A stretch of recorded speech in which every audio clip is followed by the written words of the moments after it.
सौतेले भाई की कहानी। दोस्तों, कहानी बहुत ही मज़ेदार होने वाली है। दोस्तों, आज की कहानी एक भाई और सौतेले भाई के बीच की है, जो कि आपको एक बहुत ही अच्छी सीख देगी।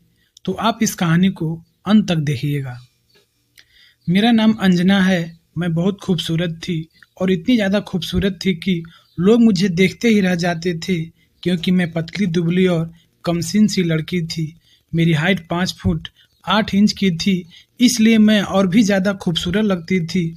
लोगों को मुझे देखकर यही लगता था कि मैं 18 या 19 साल की लड़की हूँ, लेकिन मेरी उम्र लगभग 28 साल की थी। लोग मुझे देखकर हैरान रह जाते थे कि मैं बहुत ज़्यादा खूबसूरत हूँ, इसलिए मेरे बहुत सारे रिश्ते भी आते थे। लेकिन मेरे माता-पिता मेरी शादी किसी ऐसे परिवार में करना चाहते थे, जहाँ पर सास-ससुर का चक्कर ना हो, और ऐसा रिश्ता फाइनली मेरे माता-पिता को मिल भी गया था, क्योंकि जिस लड़के के साथ मेरी शादी होने जा रही थी, वह अकेला था। उसके साथ सिर्फ़ उसका एक छोटा भाई रहता था, जो कि जॉब करता था। दोनों ही भाई अलग-अलग जगह पर नौकरी करते थे। मेरे ससुराल का घर भी बहुत बड़ा था। मेरे ससुराल में जो कुछ था, मेरे होने वाले पति और देवर का ही था। इसलिए मेरे माता-पिता को यह लगता था कि उन्हें मेरी शादी यहीं पर कर देनी चाहिए। यह रिश्ता हमारे पड़ोस में रहने वाले पंडित जी ने बताया था, क्योंकि वह रिश्ते करवाते थे। उन्होंने इस लड़के की बहुत तारीफ़ की थी। मेरे माता-पिता जब लड़के को देखने गए तो उन्हें लड़का और उसका घर और उसका बिज़नेस बहुत पसंद आया था, इसलिए वह रिश्ते से इनकार न कर सके और उन्होंने मेरा रिश्ता फाइनल कर दिया। पहले मेरी एंगेजमेंट हुई और उसके बाद मेरी शादी की डेट भी फाइनल हो गई थी। मैं अपनी शादी से बहुत खुश थी, क्योंकि लोगों का कहना था कि जैसी अंजना है, वैसे ही उसका होने वाला पति है, क्योंकि मेरा होने वाला पति भी बहुत ज़्यादा स्मार्ट था। उस पर भी काफ़ी सारी लड़कियों का दिल आ जाता था।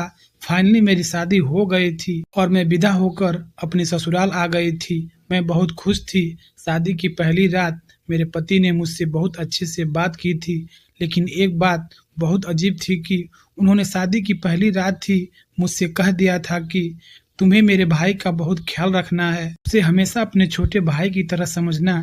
जिस तरह से वह मेरा भाई है, उसी तरह से वह तुम्हारा भी भाई है, इसलिए उसके साथ कभी भेदभाव मत करना। मैंने उनको यकीन दिलाया था कि मैं उनके भाई का बहुत ख्याल रखूंगी, क्योंकि उस बेचारे का भी इस दुनिया में हम लोग के अलावा कोई नहीं था। मेरे पति मेरे इस जवाब पर बहुत खुश हुए थे। मुझे खुशी थी कि मेरी शादी अच्छे इंसान के साथ हुई है, जिसके साथ मैं सारी ज़िंदगी और आराम से और खुशी-खुशी गुजार सकती हूँ। लेकिन मेरी शादी को अभी कुछ महीने गुजरे थे। मेरी ससुराल बहुत ही नॉर्मल थी, लेकिन मुझे लगता था कि मेरे लिए इस नॉर्मल सी ज़िंदगी में भी ढेर सारी खुशियाँ आ जाएँगी। मेरे पति के माता-पिता नहीं थे, ना ही उनकी कोई बहन थी, सिर्फ़ एक छोटा जवान भाई था और वो भी जॉब करता था। मेरे पति की जॉब बहुत अच्छी थी और मेरी हर ख्वाहिश को पूरा करते थे। इस घर में किसी चीज़ की कोई कमी नहीं थी और ना ही घर में खाने-पीने की कोई तंगी थी। मैं बेफ़िक्र रहती थी कि यहाँ पर तो काम का भी कोई झंझट नहीं है और ना ही सास-ससुर की कोई प्रॉब्लम है। यही खूबी देखकर तो मेरे माता-पिता ने मेरी शादी यहाँ पर की थी। मेरा देवर दिखने में बहुत सीधा-सा लड़का था। मेरे पति ने भी शादी के बाद मेरे ऊपर कोई लंबी-चौड़ी ज़िम्मेदारी नहीं डाली थी और इनका सिर्फ़ मामूली सा यह कहना था कि मेरे लिए मेरा भाई, छोटा भाई बहुत अज़ीज़ है। मैंने उसे पिता बनकर पाला है, इसलिए उसकी ज़िम्मेदारी में अब मैं तुम्हें देता हूँ। कभी भी उसको किसी चीज़ की कमी नहीं होने चाहिए। मुझे तो कोई ऐतराज़ था ही नहीं, क्योंकि मैंने उन्हें शादी की पहली रात भी भरोसा दिलाया था कि मैं उनके भाई को हमेशा अपने छोटे भाई की तरह ख़्याल रखूँगी। लेकिन फिर भी पता नहीं क्यों हर बार मुझे इस बात को याद दिलाते रहते थे कि मुझे उनके भाई के साथ किसी तरह की कोई कमी नहीं होने देनी है। और मेरा छोटा भाई मेरे साथ-साथ तुम्हारी भी ज़िम्मेदारी है, और उनका कहना था कि तुम्हारी वजह से मेरे भाई को कभी भी कोई परेशानी नहीं होनी चाहिए। मेरा पति मेरी इन बातों से बहुत खुश रहता था, क्योंकि मैं उसे हमेशा भरोसा दिलाती थी कि मैं कभी भी उसके भाई को निराश नहीं होने दूँगी और ना ही कभी उन्हें शिकायत का मौका दूँगी। जबकि मेरे पति को शादी की पहली रात भी अपने भाई की फ़िक्र सता रही थी। उन्होंने मेरी तारीफ़ तक नहीं की थी, ना मुझे यकीन दिलाया था कि वह मुझे खुश रखेंगे। हाँ, पर मैं तो बहुत खुश थी क्योंकि मैं दुल्हन बनकर बहुत खूबसूरत लग रही थी, मगर मेरे पति को मेरी खूबसूरती से कोई भी लेना-देना नहीं था। मुझे तो ऐसा लगता था जैसे यहाँ शादी होने के बाद मेरे भाग जाग जाएँगे। फिर मैंने सोचा था कि अभी दिन ही कितने हुए हैं, अभी तो मैं ठीक तरह से अपने पति को पढ़ भी नहीं पाई हूँ, इसलिए मैं किसी भी नतीजे के बारे में सोचकर अपना दिमाग खराब नहीं करना चाहती थी। मैं अपने पति की इस बात से मायूस तो होती थी, लेकिन यह सोचकर खामोश हो गई थी कि मेरा पति बहुत अच्छा है। हाँ, पर वह अच्छे तो थे, लेकिन कुछ सीरियस बिहेवियर के भी थे। उनसे तो किसी तरह का कोई मज़ाक भी नहीं कर सकते थे। उन्हें अपनी पत्नी की तारीफ़ तक करना नहीं आता था, मगर उन्होंने मेरा ख़्याल बहुत रखा था। इसके अलावा उन्होंने मुझे कभी शिकायत का मौका तक नहीं दिया था। शादी के कुछ दिनों बाद ही मैंने सारी ज़िम्मेदारियाँ सँभाल ली, क्योंकि मेरे पति ने कह दिया था कि अब यह घर तुम्हारा है, तुम इसे जैसे चाहो वैसे चला सकती हो और इस घर में हमेशा खुश रहो। मैं सारा दिन घर में अकेली होती थी। मेरा पति तो काम पर चला जाता था और देवर देर से घर वापस आता था। मेरा देवर भी आधा दिन जॉब करता था और आधा दिन वो अपने दोस्तों के साथ रहता था और घर के अंदर आते ही वो खुद को कमरे के अंदर बंद कर लिया करता था। इस घर में बहुत ही शांति और सुकून था, क्योंकि मुझे कोई भी किसी बात पर टोकने-रोकने वाला नहीं था। मैं अपनी मर्ज़ी से ही सब कुछ करती थी, क्योंकि मेरे माता-पिता चाहते थे कि उनकी बेटी जिस तरह खुले माहौल में अपने मायके में रह रही है, उस पर किसी ने कभी रोक-टोक नहीं की। इस तरह की उसकी ससुराल मिलनी चाहिए, तभी तो मेरी शादी में इतना वक़्त लग गया था, वरना मेरे इतने ज़्यादा रिश्ते थे कि मेरे माता-पिता इनकार करते हुए थक चुके थे। ऐसा इसलिए था कि क्योंकि मैं बहुत खूबसूरत थी, लेकिन मेरे माता-पिता को उनकी पसंद का ही रिश्ता चाहिए था, इसलिए उन्होंने न जाने कितने ऐसे रिश्तों को ठुकरा दिया था, जहाँ पर फैमिली बड़ी थी या फिर सास-ससुर थे या फिर उनका घर छोटा था। मेरे ससुराल का घर तो काफ़ी बड़ा था। मुझे यहाँ पर फुल आज़ादी थी। मैं महारानी बनकर पति के घर में रहने लगी थी और ऐसे करने लगी थी। शादी के 2 महीने गुज़र गए थे। मेरा पति मेरी हर डिमांड को पूरा करता था और देवर सिर्फ़ खाना खाने के टाइम पर ही सामने आता था, मगर तब भी वह खामोश-खामोश से रहता था और खामोशी से अपना खाना ख़त्म करके वापस अपने कमरे में चला जाता था। वह सिर्फ़ अपने काम से काम ही रखता था। दोनों ही भाई काफ़ी सीरियस बिहेवियर के थे। मुझे लगा था कि मेरे देवर का बिहेवियर थोड़ा मज़ाक करने वाला होगा, मगर मुझे आइडिया नहीं हुआ था कि वह खामोश बिहेवियर का नहीं है, बल्कि वह मुझसे खुश नहीं है। मेरे पति ने एक दिन उससे बात की थी और उससे मेरे बारे में पूछने लगे थे कि क्या तुम्हें तुम्हारी भाभी पसंद नहीं आई, या मेरी पत्नी ने तुम्हें कुछ कह दिया है, या फिर मेरी पत्नी तुम्हारी किसी ज़िम्मेदारी में कोई कमी कर रही है। तुम्हें मायूस होने की ज़रूरत नहीं है। जैसा भी बात हो, तुम मुझे खुलकर बता सकते हो। मेरे पति ने साफ शब्दों में कह दिया था कि अगर मेरी पत्नी तुम्हारा ख्याल नहीं रख सकती तो मुझे भी ऐसी औरत घर में नहीं चाहिए। मैं अपने पति के इन शब्दों पर दंग रह गई थी। मुझे लगने लगा था कि मेरा पति मेरे प्यार में पागल हो गया है। अब जैसा मैं उनसे कहूँगी वह वैसा ही करेंगे और मेरे बिना तो वह रहने के बारे में सोच भी नहीं सकते। मगर उस दिन पहली बार मुझसे यह एहसास हुआ कि मेरे पति के लिए उसके भाई से बढ़कर कोई भी नहीं था। मैं घबरा कर अपने देवर की तरफ देखने लगी थी कि मेरे देवर का ख्याल तो मैं अच्छी तरह से रखती थी, टाइम पर उसके सारे काम करती थी, उसे टाइम पर ही खाना देती थी, तो फिर उसे मुझसे ऐसी कौन-सी प्रॉब्लम थी। मैं टाइम से खाना बनाकर उसके कमरे में रख कर आई थी। वह बात अलग थी कि वह खाता है या नहीं खाता है। मैंने इस बात की कभी खबर नहीं की। मेरे पति के सवाल पर भी मेरे देवर ने मुझे देखा था और मैं बार-बार उन दोनों के चेहरों को देख रही थी। मेरा देवर कहने लगा था कि मुझे तो लगता है कि भाभी को मैं सिर्फ बोझ ही लगता हूँ, इसलिए मैं ज़्यादा उनके सर पर सवार नहीं होना चाहता। मैं नहीं चाहता कि मेरी वजह से उन्हें कभी किसी परेशानी का सामना करना पड़े। हक्का-बक्का से खड़े होकर अपने देव को देखने लगी। न जाने उसे ऐसा क्यों महसूस हुआ था कि वह मुझ पर बोझ है। हालांकि वह खुद भी मुझसे बात नहीं करता था। उसने अभी तक मुझसे बात करने की शुरुआत ही नहीं की थी। और तो और वह अपने किसी काम के बारे में मुझसे नहीं करता था। मैं खुद ही उसके काम करवा दिया करती थी। मेरा पति तो यह सुनकर मुझे कड़ी नज़रों से घूरने लगा था और कहने लगा था कि मेरे भाई की शिकायत दूर कर दो, वरना मैं भी यही समझूंगा कि तुम्हें मेरा भाई बोझ लगता है, क्योंकि मेरे भाई की खुशी से बढ़कर मेरे लिए कुछ भी नहीं है। मैं तो अपनी पति की बात सुनकर पागल सी हो गई थी, क्योंकि मेरी कुछ समझ नहीं आ रही थी कि आखिर यहाँ हो क्या रहा है। मैं जल्दी से अपने देवर को यकीन दिलाने लगी थी कि मुझे उससे कोई प्रॉब्लम नहीं है। मेरे देवर ने तो लापरवाही से कंधे उचाक दिए थे और कहने लगा था कि ठीक है भाभी, कुछ दिन में ही आपको देख लूंगा कि आप मुझसे कितने खुश हो। मेरा पति अपने भाई को बार बार कहने लगा था कि मेरी पत्नी अब तुम्हारा पहले से भी ज़्यादा ख्याल रखेगी, क्योंकि यह भी इस बात को अच्छी तरह से जानती है कि मेरा भाई मेरे लिए कितना स्पेशल है। अब तुम्हें कोई परेशानी हो तो तुम मुझे बता देना। मुझे उस दिन से ऐसा लगा था जैसे वह घर मेरे पति का नहीं बल्कि मेरे देवर का था। मेरा देवर तो वहीं जमकर बैठ गया था, जबकि मेरे पति के पीछे वह ज़्यादातर अपने कमरे में ही रहता था। मैंने सोच लिया था कि मैं अब अपने देवर का इतना ख्याल रखूंगी कि वह मेरी तारीफ किए बिना नहीं रह पाएगा। उस दिन के बाद मैं अपने देवर के आगे पीछे घूमने लगी थी।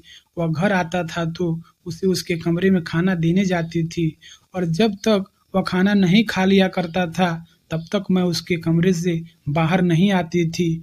और शाम को चाय बनाकर भी उसे पिलाती थी, ताकि हम एक साथ बैठकर चाय पी सकें।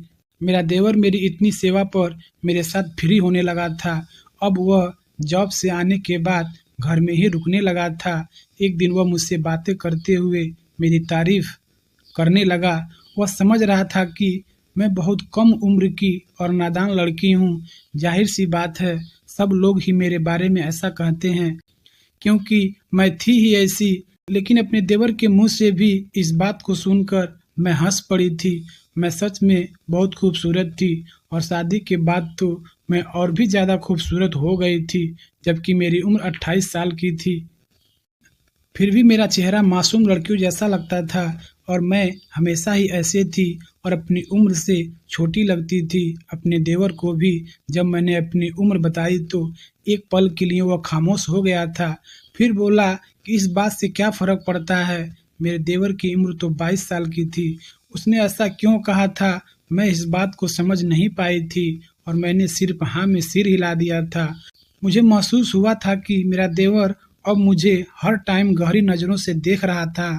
मैं पहले तो लापरवाह थी, क्योंकि मेरा देवर तो ज़्यादातर अपने कमरे में बंद रहता था, मगर अब मैंने नोटिस किया था कि उसकी नज़र मेरे शरीर पर टिकी रहती थी और बार बार मुझे इस तरह से देखता था जैसे पहली बार देख रहा हो। ज़्यादातर साड़ी ही पहना करती थी और मुझे पल्लू करने की आदत बिल्कुल भी नहीं थी। वैसे मैं सूट भी पहनती थी, लेकिन डार्क कलर के और स्टाइलिश कपड़े पहनती थी। डार्क कलर की और बैकलेस साड़ी में मैं और भी ज़्यादा खूबसूरत लगती थी। मुझे कोई भी देखता तो मुझ पर से नज़रें नहीं हटा पाता था। मैं अपने देवर को भी कुछ नहीं कह सकती थी, क्योंकि वह मुझे छुप छुप कर देखता था। वह मेरे सामने तो ऐसा नहीं करता था, लेकिन वह मेरा जायजा लेता रहता था। मैं इस बात को अच्छे से जानते हुए भी अनजान बनी रहती थी। मेरा पति खुश था कि मेरा देवर अब उनसे मेरी कोई भी शिकायत नहीं करता है, और वह मेरे साथ खुश रहता है। कभी कभी मुझे अपने पति का उनके भाई के लिए पागलपन बहुत ही अजीब सा लगता है। भाई की मोहब्बत से ज़्यादा उनका चापलूसी से भरा अंदाज होता था। मैं हैरानी होती थी कि मेरा पति अपने भाई को खुश रखने के लिए इतने जतन क्यों करता है। मेरे पति की फैक्ट्री का काम ज़्यादा बढ़ जाने की वजह से मेरे पति ने कहा था कि वह कुछ दिनों तक रात को देर से घर वापस आया करेगा, और अगर ज़्यादा ही रात हो गई तो वह रात को घर नहीं आएंगे। इसलिए मैं खाना भी अपने और अपने देवर के लिए बनाया करूं, क्योंकि मेरे पति वहीं पर खाना खाया करेंगे। मैंने सोचा कि मेरे पति घर पर नहीं है तो आज अपने देवर से ही पूछ लेती हूँ कि रात को खाने में क्या बनाना है। मेरे देवर ने तो खाने की ढेर सारी डिसाइड बताई और कहने लगा कि भाभी हमारे घर में कभी मेहमान नहीं आए, क्योंकि हम दो भाई आखिर क्या क्या कर सकते थे। इसलिए मैं चाहता हूँ कि जितना खाना मेहमानों के आने पर बनाया जाता है, इतना ही खाना आप हम दोनों के लिए भी आज बना लो। मैं अपने देवर की बात सुनकर परेशान हो गई थी। मैंने सोचा था कि चलो मेरे देवर ने जितनी डिसाइड की है उनसे एक या दो डिसाइड को बना लेती हूँ, क्योंकि हम दो लोग ही तो हैं, इतना ज़्यादा खाना बनाकर क्या होगा। मगर मेरे देवर ने तो कहा था कि आज आपको मेरी बताई हुई सारी डिसाइड को बनानी होगी। इतना सारा खाना अकेले कैसे बना सकती थी। मेरी परेशानी पर मेरा देवर कहने लगा कि मैं आपकी मदद कर दूंगा, आप फिक्र मत करो। मैं बेफिक्र हो गई थी। चलो एक से भले दो ही सही, हम मिलकर सारा काम कर लेंगे तो काम जल्दी हो जाएगा। मगर 1 घंटे बाद ही मेरे देवर ने मुझे हिलाकर रख दिया था। मैंने सोचा कि मैं थोड़ी देर आराम कर लेती हूँ, उसके बाद सारे काम एक साथ निपटा लूँगी। मैं जब बिस्तर पर लेटी तो अचानक मेरी आँख लग गई थी। मेरा देवर मेरे कमरे में आया और मुझे हिलाकर कहने लगा कि भाभी खाना तैयार हो गया है, जल्दी से आ जाओ, आप चेक कर लो खाना ठीक से पका है या नहीं। मैंने घबरा कर टाइम देखा तो मुझे सोते हुए 3 घंटे गुजर गए थे। मैंने अपने देवर से कहा कि तुम कौन से खाने की बात कर रहे हो। मैं यह कहकर फिर से सो गई। मेरे देवर ने मुझे तंग नहीं किया था, मगर कुछ देर के बाद मैंने करवट बदलते हुए आँख खोलकर देखा तो हैरान रह गई थी। मेरा देवर मेरे बराबर में ही खड़ा हो गया था। मैं घबरा कर उठकर बैठ गई थी और हैरानी से अपने देवर को देख रही थी।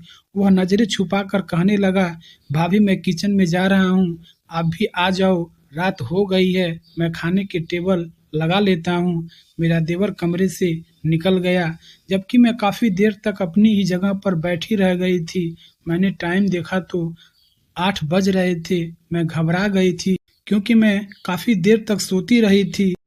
कल रात वैसे भी मुझे नींद नहीं आई थी, इसी वजह से मुझे अब नींद नहीं आ रही थी और उतनी देर तक मेरा देवर भी कमरे में ही रहा था। मुझे यही बात बहुत अजीब लगी थी। मैं उठकर किचन में गई तो सामने का नज़ारा देखकर मेरे होश उड़ गए थे। मेरे देवर ने तो सारा खाना बनाकर रेडी कर दिया था। वो टेबल लगा रहा था कि मैंने उसके टेबल लगाने में मदद कर दी थी। मैंने उससे कहा कि यह सारा खाना तुमने खुद बनाया है। वो कहने लगा, हाँ भाभी, यह सब मैंने बनाया है, क्योंकि मैं कुकिंग करना जानता हूँ। आप तो जानती हो कि हमारे घर में कोई औरत नहीं है, इसलिए मैं ही खाना बनाता था। तो सोचा कि आज मैं ही खाना बना लेता हूँ। मैं टेबल पर बर्तन लगा रही थी जब मेरे देवर ने अचानक मेरे कंधे पर हाथ रखकर मुझे एक तरफ किया और कहने लगा कि मैं कर लूँगा यह सब, कुछ आप कोई और काम देख लो। आप कोई और काम देख लो। अपने देवर के छूने पर करंट खाकर दूर गई थी। अपने देवर के छूने पर करंट खाकर दूर हुई थी। मेरा देवर अनजान बनकर पूछने लगा था कि क्या हुआ। मैंने सीरियस होकर उससे कहा था कि अगली बार आवाज़ देकर साइड पर होने को कह देना। मैं ख्यालों में थी, इसलिए डर गई थी। मैं उस डायरेक्ट नहीं कह सकती थी कि वह मुझे हाथ न लगाए। वह जब न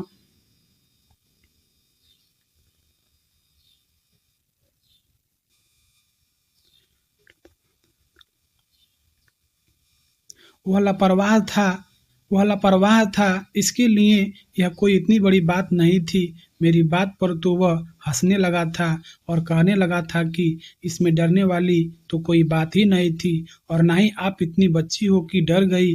मैं अपने देवर की बात पर खामोश रही थी और अपने काम में बिजी हो गई थी। मगर मेरा देवर ऐसे ही बहाने बहाने से मेरे करीब आने की कोशिश करता रहा और हर बार मेरे सामने आने से पहले मेरा कंधा हिलाकर मुझे पुकारता था। मैं पहले ही दिन उससे बहुत तंग हो गई थी। मेरे दिमाग में तब सिर्फ एक ही बात थी कि मैंने अपने लापरवाह देवर को फ्री करके अच्छा नहीं किया। मुझे उसकी ज़्यादा चापलूसी नहीं करनी चाहिए थी, तभी तो वह आज मुझसे इतना ज़्यादा फ्री हो रहा था। मेरे दोपहर के खाने से निपटने के बाद सोने की आदत थी।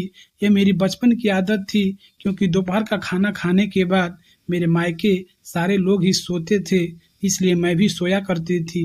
मगर अब मेरा देवर रोजाना ही दोपहर के 3 बजते ही मेरे कमरे में चला जाता था और मुझे जगाते हुए तब तक मेरे पास बैठा रहता था जब तक मैं उठकर किचन में नहीं चली जाती थी। मैंने उसे 1-2 बार इशारा करके समझाने की कोशिश की थी कि उसे मेरे कमरे में नहीं आना चाहिए। मेरे समझाने के बाद भी वो अपने भाई को जताने लगा कि वो अपने भैया की शादी के बाद उसके कमरे में नहीं जा सकता। मेरे पति को तो इस बात पर गुस्सा आ गया था और वह कहने लगे कि वह अभी भी तुम्हारे भैया का ही है, तुम्हें उसमें जाने से कोई मना करके तो दिखाए। मैं उनके पति के शब्दों पे हैरान हो गई थी। मैंने अपने पति से इस बात पर अकेले में गुस्सा किया तो मेरे पति ने जो बात कही वो मुझे हैरान कर देने वाली थी। वह कहने लगे कि यह मेरा सगा भाई नहीं है, हमारा पिता जरूर एक था, लेकिन हम दोनों की माँ अलग-अलग थी।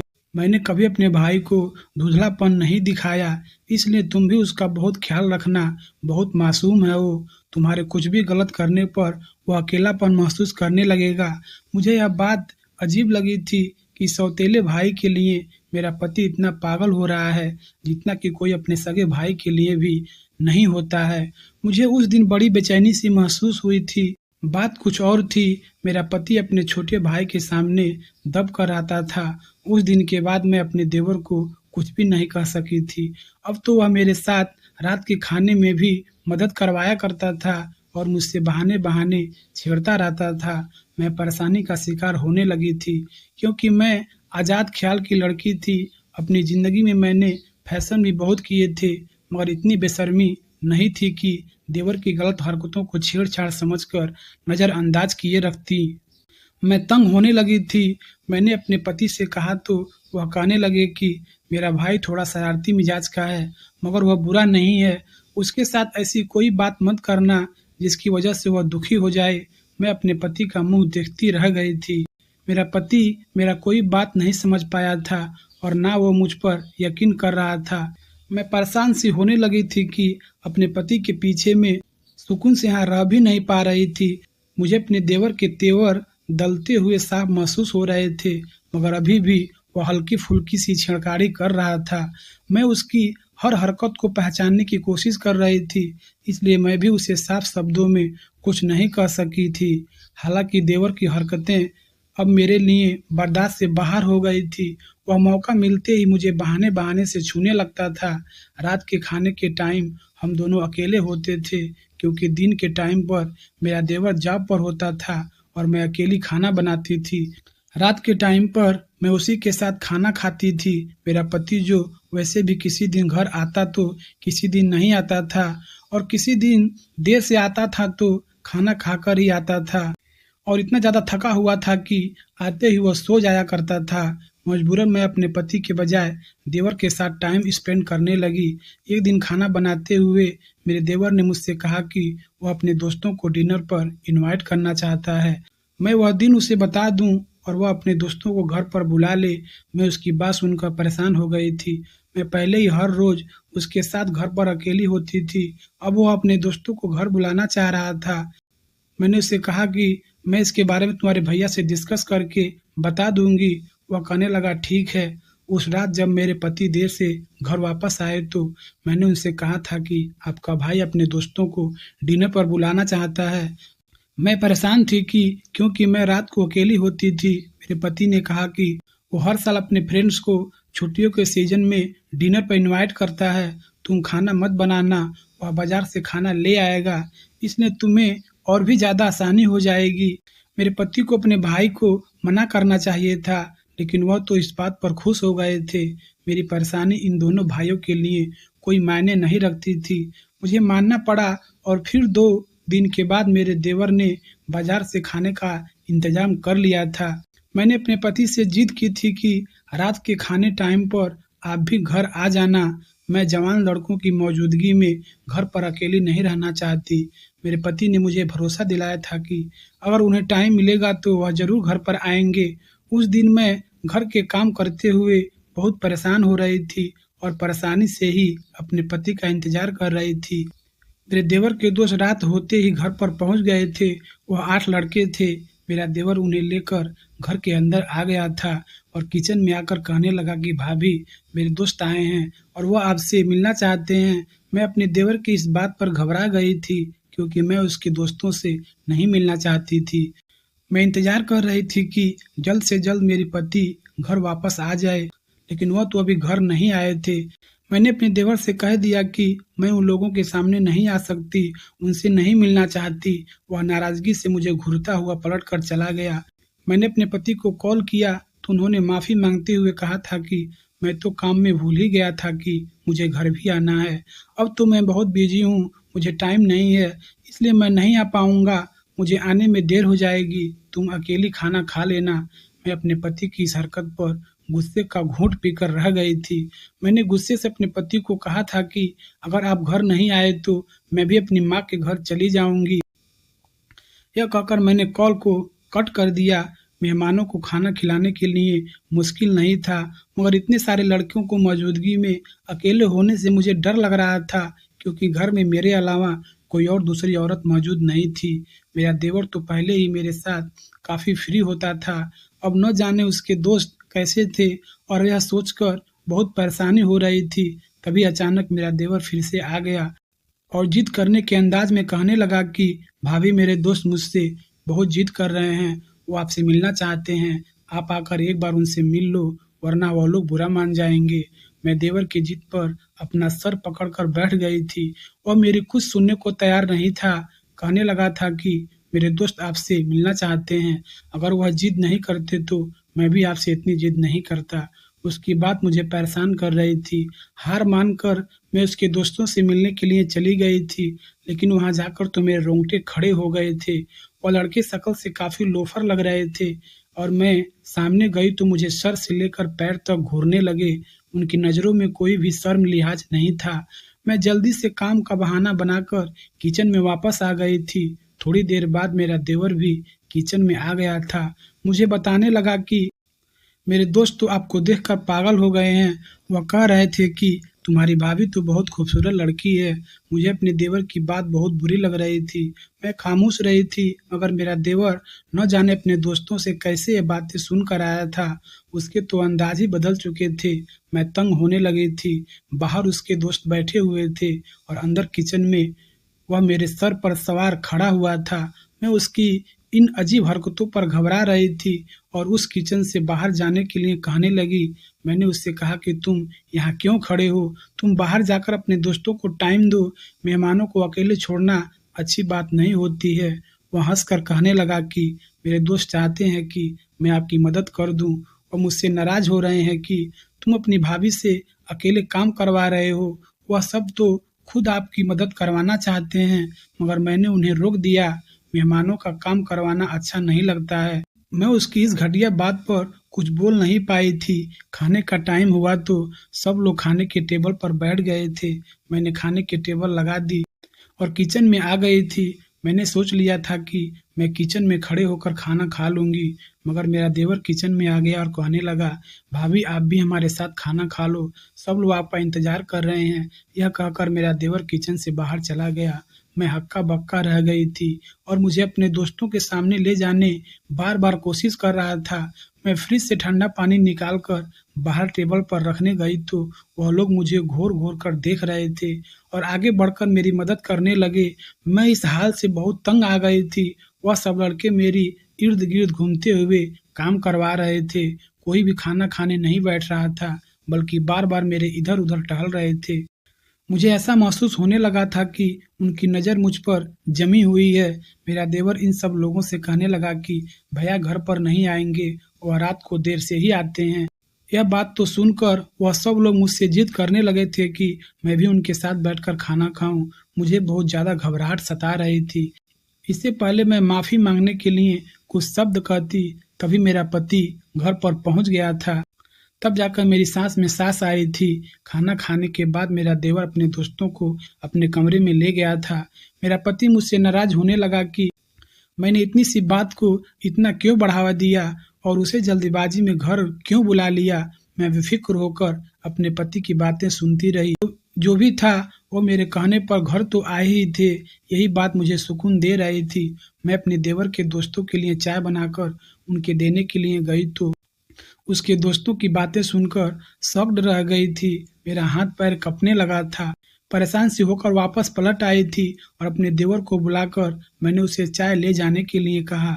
मैंने अपने पति से इस बारे में बात करने की कोशिश की थी, लेकिन वह कहने लगे कि तुम्हें कुछ ज़्यादा ही वहम सता रहा है। मैं उनकी बात पर खामोश हो गई थी, मगर मेरे दिमाग में वह बात नहीं निकल रही थी जो मैंने अपने देवर और उसके दोस्तों से सुनी थी। कुछ दिनों तक मैं अपने देवर के बिहेवियर पर ध्यान दे रही थी और मुझे इस बात का परेशानी हुई थी क्योंकि मेरा देवर बहाने-बहाने से मेरे करीब आता जा रहा था। उसकी हरकत बढ़ती चली जा रही थी। एक दिन मैं रात के खाने के बर्तन धो रही थी कि तभी अचानक देवर भी किचन में आ गया और मुझसे बातें करने लगा। वह बातें करते हुए मेरे करीब आ गया था और मुझे बहाने से छूने लगा। मेरे तो होश ही उड़ने लगे थे। मेरे देवर की घटिया हरकत बढ़ रही थी, लेकिन मैं यह सब कुछ बर्दाश्त नहीं कर सकती। इसलिए मेरा सब्र खत्म हुआ था और मैं अपने देवर का हाथ झटक कर उसे किचन से जाने के लिए कहा था। वह बहुत गुस्सा हो गया था और कहने लगा कि पहले खुद मुझे अपने करीब आने के लिए तैयार करती हो और मेरे आगे पीछे घूमती हो और अब नखरे दिखा रही हो। मैं अपने देवर की बातों पर दंग रह गई थी। वह मेरी सेवा और उसका ख्याल रखने का गलत मतलब निकाल रहा था। मैं तो अपने पति की खातिर उसका ख्याल रखती थी, लेकिन वह तो कुछ और ही समझ रहा था। मैंने गुस्सा होकर उसे इसके हद याद दिलाई तो वह गुस्से से मुझे दबोच कर खींचते हुए किचन से निकालने लगा। मैं घबरा गई थी क्योंकि मैं कमज़ोर सी लड़की थी। वह जवान और काफ़ी लंबा-चौड़ा लड़का था।